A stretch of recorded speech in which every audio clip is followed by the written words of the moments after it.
What is going on, guys? Money Webby here, back again on Friday. Another solid night last night, even though some things didn't really go our way. First, we had Josh Jackson go down with the injury, and it was looking like it was going to be a big night for him with TJ Warren being ruled out before lock there. So Josh Jackson got the bump into the starting lineup. Looked like it was going to be a big night. Kind of struggled in his first stint of minutes, 13 minutes. Had like 6 points, 2 rebounds, 2 assists. Not too bad. I figured he would get it going a little bit more, but he ended up getting hurt, so that definitely sucked. And also, we had Dwight Howard in a very good spot against Brooklyn. He was scoring at will against them, but the rebounds weren't really there. Had 19 points and 7 rebounds through the first 3 quarters, so not too bad. I figured he'd come back in the fourth quarter and get up to that double-double, but when he came back, Brooklyn was kind of running away with it. Their bench was just destroying Charlotte's bench, so they were down like 15 points when Howard got back in the game with 5 minutes to go, and he only played for like 2 or 3 more minutes, so wasn't able to get that double-double and do what I was looking for, so that kind of sucked out of him. But some other guys, Kyle Anderson had a huge night for us. Justice Winslow did enough to return like 5 times value. Jamal Crawford had a solid night as that lottery pick, that cheap guy. And also Russell Westbrook, he should have won absolutely bananas if that game stayed a little bit closer, bro. Like I said, with TJ Warren being ruled out, that kind of hurt the game a little bit for it to be staying closer. And also then Josh Jackson getting hurt. So they literally had like no one left really to keep up with Westbrook and the Thunder. But Kyle Anderson, he was the guy of the night, dropping over 40 DraftKings points, I believe, at only 5,100, so a ton of value out of him. So drop a like in the video if you got any help from the plays. And also the lineup that I tweeted out did pretty solid, 265, with all those things kind of working against us with Josh Jackson. Howard kind of getting a little bit screwed over with the Nets somehow blowing out the Hornets, and then Westbrook only playing 3 quarters. So he could have had maybe 300 plus drafting points if everything had worked our way. But this slate right here, I tell you what, guys, this 10-game slate, this is going to be a high-scoring one, it looks like. It should be a good one. So definitely drop a like, 100 plus likes if you're excited for this one.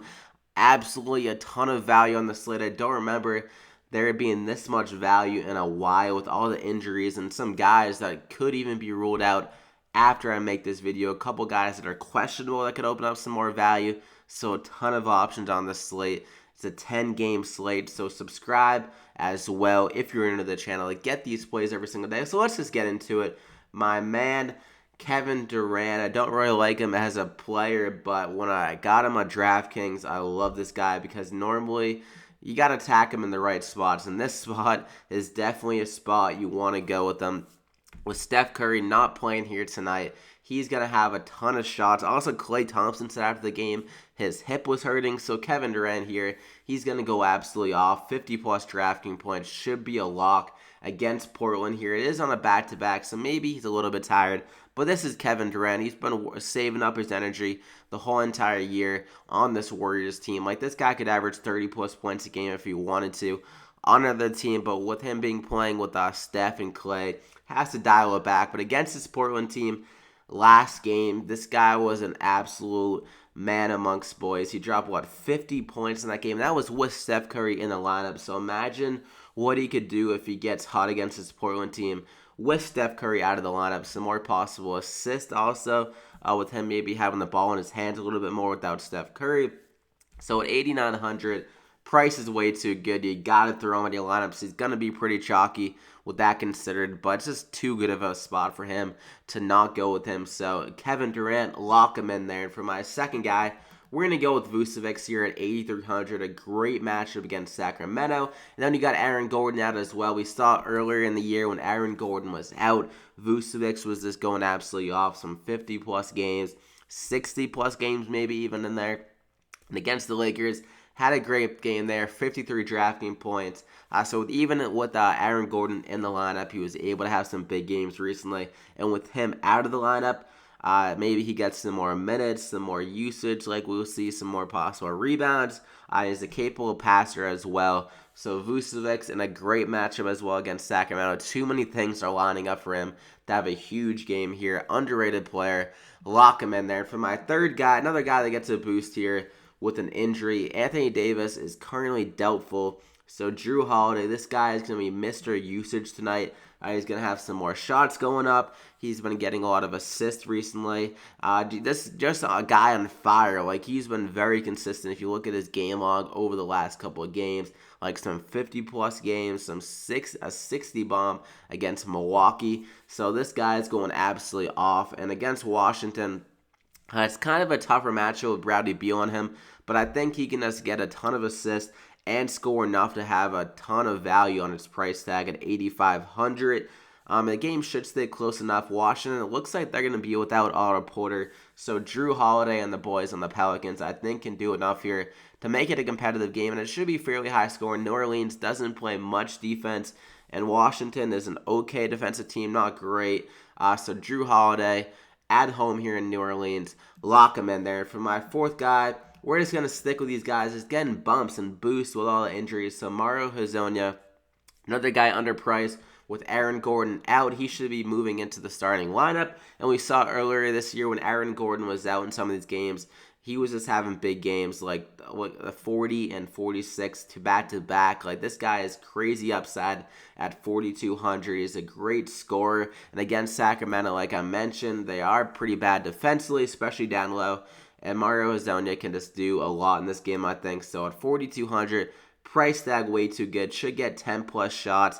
Also with Evan Fournier out, so HEZONJA and Vucevic will probably be like the focal points of this Magic offense against Sacramento. So lock him in there. And for my fifth guy, Markieff Morris here. Otto Porter, like I mentioned, he didn't practice yesterday. Not sure like if he's going to play or not. Currently listed questionable for the day, but I'm going to guess he doesn't play. They're in the first leg of a back-to-back, so I think they'll hold him out in this game, honestly. Against New Orleans without Anthony Davis, they probably think they can compete even without Otto Porter in this game. So Markieff Morris got a huge bump in minutes without Otto Porter last game. Had some more shots, some more rebounds, because Otto Porter is a pretty solid rebounder. So 38 drafting points there. I think he can go for 30-plus drafting points pretty damn easily if he just stays out of foul trouble in this game. It's a great matchup against New Orleans. They struggle a lot against power forwards. Without Anthony Davis, that's a huge loss for their defense. So Markieff Morris here, some more minutes, like I mentioned, all that stuff. Can easily go for 30-plus. And he had a solid game against New Orleans earlier this year, but he got in foul trouble there. But honestly, I can't see how he does get in foul trouble without Anthony Davis. The only guy that could put him in foul trouble is probably Jrue Holiday, but I don't see really that happening. I think Markieff Morris will be fine here. They're going to need him to go deep in the game, so if he gets in foul trouble, he'd be pissed. But against New Orleans, he got 13 points in only 20 minutes that time, and that was when they had John Wall and Otto Porter in the lineup, I believe. So with this extra opportunity in this game, I think he gets it done here at 5,800. So lock him in there. So that's the first five guys. You got Jrue Holiday, Kevin Durant, Mario HEZONJA, Vucevic, and Markieff Morris. Honestly, these three guys, Jrue Holiday, Kevin Durant, and Vucevic, could all go for 50-plus drafting points. So crazy upside for them. And when you got three guys that could all go off, it'll look great hopefully tonight. And for my Dollar Tree play, my lottery pick, whatever you want to call it, each one more at 4,400. An interesting guy here tonight. Some more opportunity will probably be coming his way without Anthony Davis. And like I mentioned, Otto Porter, he's banged up. Even if he does play, it'll probably be a little bit shaken up from that injury. And if he doesn't play, Kelly Oubre Jr. isn't as good of a defender as Otto Porter. So each one more, we'll see an easier matchup there. And this is a guy that can have some big games at a cheap price, even with Anthony Davis in the lineup. Like, he got 32 against the Clips, 26 last game. That was with Anthony Davis kind of going down, though, midway through. He got 29 against the Lakers. He's definitely capable of having big games. And at home here, he's been playing a little bit better, 52% from the field, 22 drafting points per game. And he had a solid game against the Wizards earlier this year, 22 drafting points. That was with Cousins and Anthony Davis in the lineup, so they're definitely going to need to lean on him more, though, in this game. And it's definitely a good swell with Otto Porter being questionable and banged up there, so lock him in there. So that gets you up to 4,900 remaining per player. Definitely doable. There's still some more cheap guys that can definitely come to fruition, like with the Pelicans big men. Maybe a Emeka Okafor could be interesting, or a Diallo, but more GPP plays. Also, Shelvin Mack might be in the starting lineup with DJ Augustine questionable. Those are some other guys just to consider, honestly, tonight with all the injuries out there. Is Stanley Johnson questionable? I guess Stanley Johnson is questionable. Let's see Bullock's price. Bullock got a big bump, so maybe not. Maybe James Ennis, not too bad. Like, there's a lot of guys you can fill your lineup here tonight. A ton of value, so you can definitely go and pay it for those studs. With all of these, like, high 8,000 guys looking like they have huge upside, this could be a huge scoring night, so definitely prepare for the best, hopefully. So drop a like in the video. Like I said, the 100 plus likes. I feel very great about these plays. A lot of points are coming our way. And definitely subscribe if you haven't already. You can turn notifications on to get alerted every time I upload these videos. Come and join the Money Mob by subscribing. Less than 200 subscribers away till I'll host that GPP tournament, adding some money to the prize. So that will be nice to take home if you're a part of the Money Mob. But good luck tonight, guys. Friday night, 10-game slate. Should be a good one here. And we'll see you back here tomorrow. Enjoy your weekend, guys.